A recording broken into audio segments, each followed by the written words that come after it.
জামাতের সর্বোচ্চ নীতি নির্ধারণ কমিটি যখন বৈঠক হয় আমার মনে হয় তখন ওইখানে আজাজিল অর্থাৎ শয়তান উপস্থিত থাকে।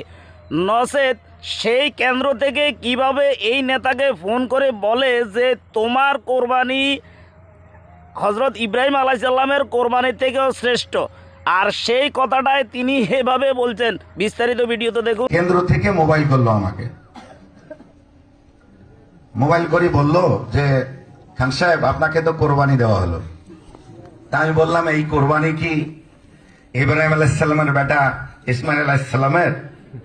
তখন বললেন যে হ্যাঁ এর চেয়েও বড়। তা আমি বললাম যে এর ব্যাখ্যাটা বললে ভালো হইতো।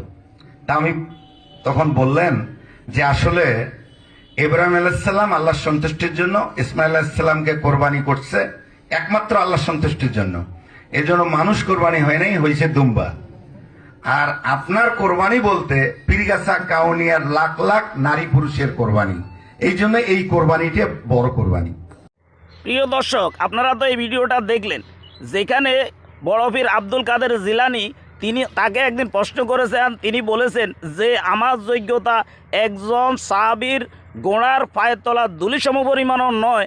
সেখানে একটা বাংলাদেশের জামাত ইসলামের নেতা বলে কিনা ইব্রাহিম আলাইসাল্লামের কোরবানির থেকেও তার কোরবানি শ্রেষ্ঠ, তাইলে এরা নিশ্চিত ধর্ম ব্যবসায়ী।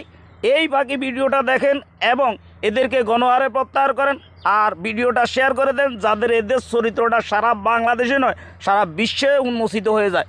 ধন্যবাদ সবাই।